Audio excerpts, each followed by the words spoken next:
In 1980, a college student's murder sent shockwaves through the community of Santee and all of San Diego. The crime left detectives grappling with an unsolved mystery for years. Now, cold case detectives are opening their files to CBS 8 to show us the breakthrough that ultimately identified the killer.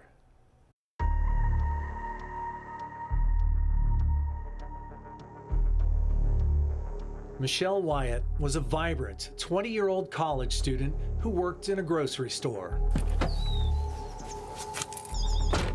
And her boyfriend, Patrick, was over that night. Through the evening, they were playing billiards or pool in the garage here. She had a pool table set up. Patrick had to work the next day, so he didn't really want to stay the night. He didn't want to have to get up early and get ready here, so he went home. Her roommate came home to the complex just off Magnolia Avenue in Santee the next day. Saw the newspaper on the doorstep. It was odd. Door was open. She went in and saw Michelle lying there in the living room. Michelle had been brutally raped and murdered in a crime that rocked the East County in October of 1980 and stayed a mystery for decades. Investigators came back out to this condo complex in 2000, still searching for answers. They thought maybe one of Michelle's neighbors could have been the killer. Turns out they were on the right track. They identified almost everybody that ever lived in this apartment complex at that time, with the exception of a couple condominiums, and one of those was the one he lived in. He was Michelle Wyatt's killer. So this is where we keep our cold case files? Sergeant Tim Chandler heads the San Diego Sheriff's Cold Case Unit, 5 detectives and 2 analysts. There are about 400 files in this room, some dating back a century. You can't work homicide without having a passion for solving these crimes. There's no bigger crime.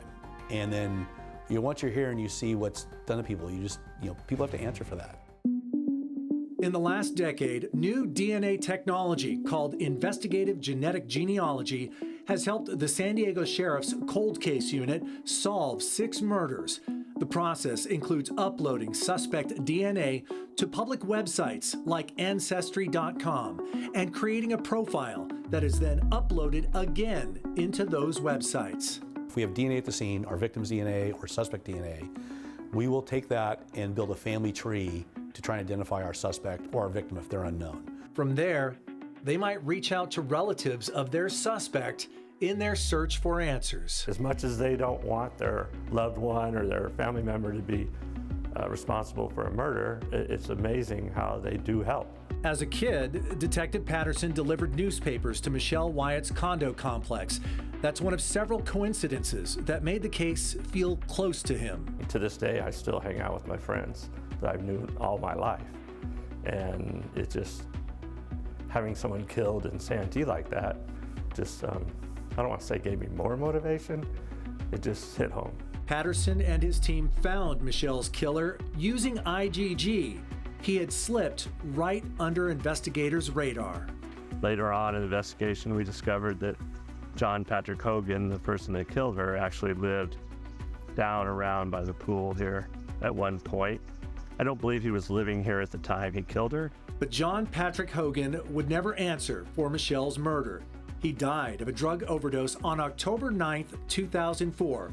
That's exactly 24 years to the day after Michelle was killed. For Michelle's parents, who we interviewed in 2021, the news the crime was solved was welcome, but brought little comfort. Still a numb feeling that she's not with us. That was my biggest scare, of dying and not finding out who did it. At least now I know, that this guy's not out there anymore. For a deeper dive, you can click on the web version of this story at CBS8.com. And stay tuned for more true crime files here on CBS 8 as we work with local detectives to shed light on unsolved cases and uncover new leads. Together, we'll continue to delve into cold cases, bringing hope for closure to those affected by these unsolved crimes.